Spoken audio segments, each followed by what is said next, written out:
lindol at tsunami, may isa pang hagupit ng kalikasan na kinatatakutan sa maraming dako ng daigdig. Ito ang tornado o buhawi, dambuhalang kumpol ng hangin na humihigop sa lahat ng bagay na nadadaanan nito, pati na mga buhay. Oh gosh, that is a monster tornado.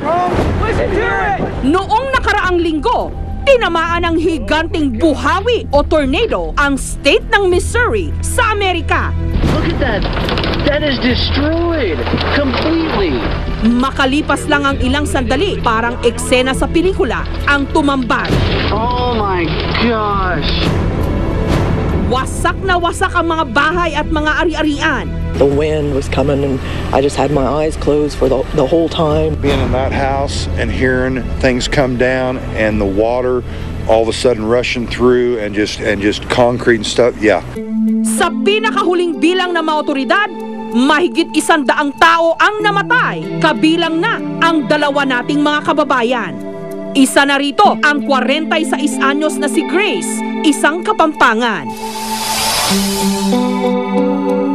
Sa San Fernando, Pampanga, natuntun namin ang kakambal ni Grace na si Divine. Papunta sila ng basement, tapos hindi niya namalayan, wala yung anak niya sa tabi niya. Babalik uli siya sa first floor. So, nung nakita daw po yung anak niya, nakatayong ganun sa wall, ang ginawa niya, tinulak niya yung anak niya. Tapos, siya yung nadaganan sa wall. Nakausap pa raw nila si Grace bago umatake ang buhawi. Tumawag po siya, nagpapasalamat, tapos ano po siya, yung masaya, ganun, nag-aabilin siya. Sabi niya, yung mga anak mo, lingapin mo, mas lalo pa ninyong mahalin ng bawat isa, naging tapat kayo sa Panginoon. Talagang na-feel ko na parang iba yung kanyang pagpapaalam sa amin. Katulad ng bagyo, malakas na bugso ng paikot-ikot na hangin ang dala ng buhawi. Oh my God! Kaya maaari nitong mahigop ang anumang madaanan nito. Yun nga lang, kumpara sa bagyo, mas maliit ito at nasa iisang lugar lamang. Ang buhawi o tornado, ito yung biglaang pag-ikot ng hangin na nagmumula sa itaas na maabot dito sa lupa. Napakabilis, sir, umaabot ito ng 450 hanggang 500 km kada oras. At habang ito'y lumiliit yung kanyang diameter, mas tumitindi yung kanyang pag-ikot.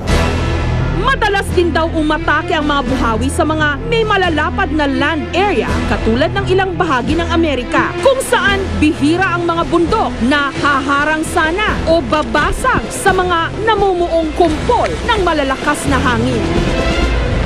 Yung isa naging 2. Ngunit ang mga buhawi, sunod-sunod na ring nanalasa dito sa Pilipinas.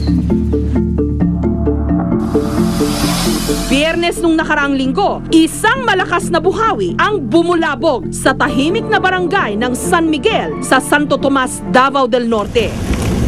Kahit tumagal lamang ng 2 hanggang 3 minuto ang buhawi, walang kalaban-laban dito ang mga puno. Tila dinaanan ng delubyo ang mga kabahayan.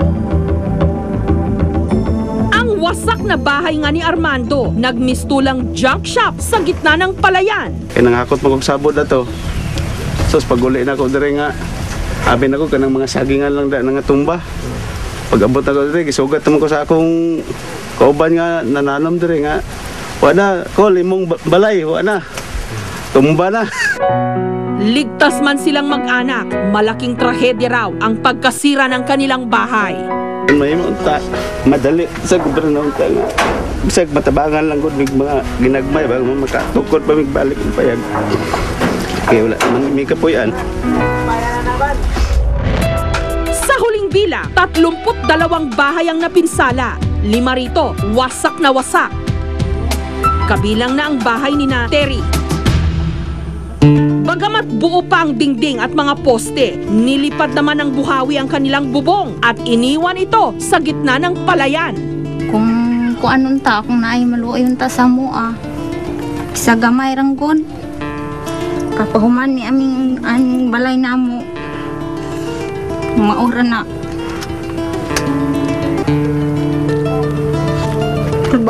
good ko eh. Dire ka ng kuan, balay. Ya, lagpot dire. Ya, kusina. Muna yung mga danan ni. Muna mga katri-katri. Ang mga anak ni Edwin natikman daw ang puot ng buhawi. Di sila sulod. Kuan yun. Tanggong isa dire sulod. Upat sila. Pagtumba, dire man siya lagpot. Kanang kaway mo muna yung kaigo sing tiil. Dire na ubag. Singgit pa siya nga pang. Naputol ang tiil. Ipagtanaw na mo, pag-alsa na ko, kumplito man yung tiil. Pero wala na, katuliid na lang, anak na lang ba? Dili na siya kakuan. Sige na siya gilak. Winasak din ang maraming kabuhayan dito, katulad ng sagingan ni Mang Joven. Nandyan ka kami sa sa gitna ng sagingan eh. Kinukuha namin yung tuyo na na dahon. Tumatama lang, pagdating ko sa bahay, by seconds, sumunod sa amin yung ulan, hangin. Kaya ito, tinakbo lang namin eh. Lumundag-lundag lang kami sa kanal eh. Kaya kung inabutan pa kami, wala na, baka nagkabali-bali na kami dyan. Halos 50 mil daw ang nalugi sa kanya. Wala na kami magagawa dyan, kundi pasikasuhin na lang. Alagaan lang yung mga natirang na mga, malas talagang buhawi. Ang isang itinuturong dahilan ng pagkabuo ng buhawi, ang biglaang pagsasanib daw ng mainit at malamig na hangin. Katulad ng nangyari sa barangay Balungaw sa Kalumpit, Bulacan. Matapos daw ang isang napakalakas na ulan, umatake ang isang ipo-ipo o buhawi at isang bahay ni Annalyn sa matinding na pinsala. Yun yung mga dating bahay. Yan, itong mga yero, mga kahoy. Sa sobrang lakas nga nung bumagsak. Nagtayo na lang siya ng barong-barong para may pansamantalang masilungan. Ayun nga, yung tinayong maliit na bahay-bahay na yun. Nakasya-kasya ka lang, pati lutuan mo, pati kainan mo, tulugan mo. Andun na yun, nakita mo, pero tumutulo pa rin yun. Kung yun talagang mangyari sa'yo, na nasira, ano pang gagawin mo? Wala ka nga lang magagawa dahil sira na. Ang mga buhawi, hindi lang daw sa kalupaan nabubuo. Maaari rin daw itong mag-ipon ng lakas sa katubigan at maging isang water sprout. Katulad ng amateur videong ito na kuha sa Manila Bay. Pero nito lamang Martes, sa Barangay Santa Rita sa Cabiao, Nueva Ecija, sa ilog naman daw nabuo ang buhawi. Ang 87 anyos namang si Lola Thalia, nabagsakan daw ng hollow block sa ulo nung gumuho ang kanilang bahay. Ako, naiwan pa ako dahil na marami pang abo-abo. Gusto ko malikpit ko muna yun. Ngayon, tagakita ko na lumilipad yung yero, lumundag din ako sa bintana. Hindi pa ako nakuha lumundag. Yung hollow block, bumagsak na ganun, nakaganin mo na. Nang matamaan ako, sabi nakman na, bumagsak na ako. Pero nung nagising siya, mas malaking dagok daw nang nalaman niyang wala na siyang matitirhan. Pagkagising ko, mabulagat ako, dungawin ko. Napaiyak na naman ako. Dahil wala, kaya ako naiyak. Saan pa kami hahantong? Mapakahirap pa makisunod. Dahil sa bilis na mabuo at mawala ng mga buhawi, hindi raw nalalaman agad kung saan ito eksaktong tatama. Pag nakita sila ng tornado, diba, nasa loob sila ng bahay, unang-una, huwag nang lumabas. Huwag lumapit sa mga bintana, pwedeng mabasag yun ng isang tornado at matamaan sila. Hanggat maaari, kung meron silang basement, doon muna sila.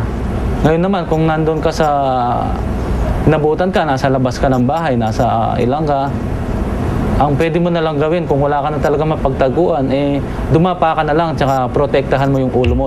Oh gosh, that is a monster tornado. Maraming ulit na nating napatunayan na hindi kayang patumbahin ng kahit na anong unos ang ating katatagan. Hindi rin tayo natitinag kahit pa ilang malalakas na bagyo ang dumaan. At ngayong mga buhawi naman ang nagbabanta sa ating buhay at mga hanap buhay. Maging alerto pa rin at listo at patuloy na manalig.